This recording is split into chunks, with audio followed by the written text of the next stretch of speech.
इसी बीच एक और बड़ी जानकारी आ रही है, उससे भी आपको रूबरू कराएंगे। बड़ी खबर, बड़ा अपडेट। बड़ी संख्या में पीसीएस अफसरों के तबादले हुए हैं। 51 पीसीएस अफसरों के कार्य क्षेत्र में बड़ा बदलाव देखा गया है।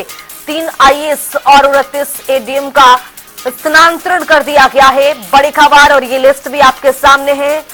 जो भी तबादले हुए हैं पीसीएस से या फिर आईएएस लेवल के लोगों की, एडीएम, सभी इन लिस्टों में उनके नाम शामिल है। और आपको बताते चलें कि बड़े पैमाने पर ये फेरबदल देखने को मिला है। बड़ी संख्या में पीसीएस अफसरों के तबादले, 51 पीसीएस अफसरों के कार्य क्षेत्र में भी बड़ा बदलाव हुआ है।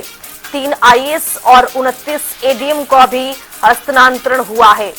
राजधानी लखनऊ से आपको बड़ी खबर दे रहे हैं, ये बड़ा अपडेट है। 51 पीसीएस अफसरों के कार्य क्षेत्र में बड़ा बदलाव, और ये लिस्ट आपके सामने। इसी खबर पर ज्यादा जानकारी के साथ हमारे सहयोगी राजधानी लखनऊ से तौकीर किदवई जुड़ रही हैं। तौकीर, जिस तरह से 51 पीसीएस अफसरों के तबादले हुए, उनके कार्य क्षेत्र में बड़ा बदलाव हुआ है, उसको आप कैसे देख रहे हैं? देखिए, लगातार देखने को मिल रहा है कि जो उत्तर प्रदेश में जो प्रशासनिक जो बदलाव हैं वो बड़ी संख्या में देखने को मिल रहे हैं। फिलहाल कल 3 ऐसे आईएएस थे जिनको बदला गया, इसके अलावा 51 पीसीएस अफसरों को उनके क्षेत्रों से हटाया गया है। सबसे बड़ी बात यह भी है कि इसमें ज्यादातर पीसीएस अफसर वो थे जो 3 साल से एक ही कुर्सी पर बैठे हुए थे, उनके कार्यक्षेत्र फिलहाल बदले गए हैं। और इसके अलावा देखा जा रहा है कि लगातार उत्तर प्रदेश में बड़ी संख्या में बदलाव हो रहे हैं।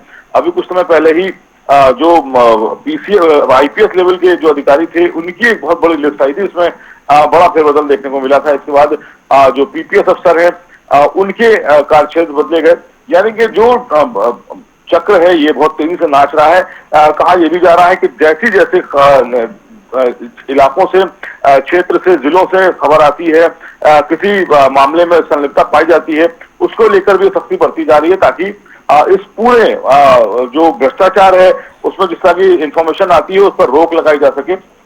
माना यह भी जा रहा है कि अभी जो मई का महीना है ये कई अफसरों पर भारी पड़ने वाला है, और कई बड़े बदलाव अभी इस मई के आखिर तक देखने को मिलेंगे, क्योंकि उत्तर प्रदेश के जो डीजीपी हैं उनका जो समय है वो खत्म होने वाला है, रिटायर होने वाला है 31 मई को। उसके बाद जो पुलिस महकमे में जो बदलाव है वो बड़े पैमाने पर देखने को मिलेंगे, और एक बार फिर आईएएस लेवल पर भी बदलाव होंगे। बताया जा रहा है कि 15 से ज्यादा ऐसे जिले हैं जिसके डीएम अभी बदले जाने हैं। आशंका जताई जा रही है कि कई बड़े ऐसे जिले हैं जहाँ के डीएम बदले जाएंगे। तो आखिर जिस तरह से बड़ा फेरबदल देखा जा रहा है और बदलाव का आप जिक्र भी कर रहे हैं, लेकिन मुख्यमंत्री की ओर से तमाम कोशिशें की जा रही हो प्रदेश में योजनाओं को लेकर या परियोजनाओं को लेकर जमीनी स्तर या धरातल पर उतरे, लेकिन जो भी ये अधिकारी हैं वो इनके बड़े पैमाने पर इनकी शिकायतें आती रहती है, आम जनता परेशान रहती है, चाहे इनके कितने भी फेरबदल हो जाए, इनके उसको लेकर फेरबदल हो जाए, बदलाव हो जाए, लेकिन बावजूद जो ये अधिकारी है वो मानने के लिए राजी नहीं होते हैं। इसको लेकर क्या ये बड़ा फेरबदल देखा जा रहा है?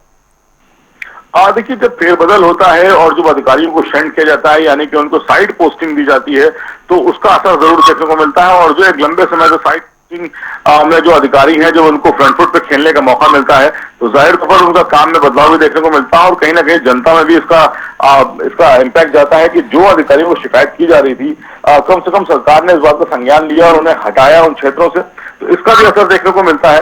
फिलहाल देखिए, चुनाव 2027 में जरूर है, लेकिन जो तैयारियां हैं उत्तर प्रदेश की वो देखने को मिलने लगी हैं, क्योंकि चाहे वो समाजवादी पार्टी हो, चाहे भारतीय जनता पार्टी हो, अपने अपने तरीके से वोट बैंक को साधने की कोशिश है वो लगातार देखने को उत्तर प्रदेश में मिलती है। लगातार अखिलेश यादव भी मीटिंग्स करते रहते हैं, भ्रष्टाचार के आरोप लगाते रहते हैं, और जो अफसर जो भ्रष्टाचार में फंसे हैं खासकर उनका नाम लेके अब तो हमले करने लगे हैं भारतीय जनता पार्टी की सरकार पर। यानी कि जो अफसर है वो कई जो विधायक हमने देखे हैं भाजपा के, कई मंत्री देखे हैं, वो भी अपने जो अधिकारियों पर सवाल उठाते हैं। वही जो सांसद, पूर्व सांसद हैं बहराइच के ब्रजभूषण शरद सिंह बाहुबली हैं, उन्होंने भी ये बात कही थी कि जब तक विधायक क्षेत्र के जो अधिकारी हैं उनके पैर नहीं छूता, उनके काम नहीं होते। तो ये बड़े आरोप है इस तरह के फिलहाल, क्योंकि वो बड़े सत्तावर नेता है। इस तरह के जब लोग इस तरह के सवाल खड़े करते हैं तो कहीं ना कहीं सरकार कटघरे में जरूर आती है। फिलहाल इस तरह के जो फेरबदल है इससे असर जरूर पड़ेगा, लेकिन ये बड़ी संख्या है, 51 पीसीएस अफसर, ये बड़ी संख्या होती है, यानी कि पूरे प्रदेश को मत दिया गया है। अब फिलहाल देखा यह भी जा रहा है कि आने वाले समय में एक बार फिर बड़े बदलाव देखने को मिलेंगे, जिसके बाद ये माना जा रहा है कि ये 2027 की जो चुनाव की तैयारियां हैं ये उसका एक रिहर्सल जरूर है। चलिए, बहुत शुक्रिया तौकीर तमाम जानकारी साझा करने के लिए। तो आपको बताते चलें कि बड़ी संख्या में पीसीएस अफसरों के ये तबादले हुए हैं। 51 पीसीएस अफसरों के कार्यक्षेत्र में बड़ा बदलाव देखा गया है।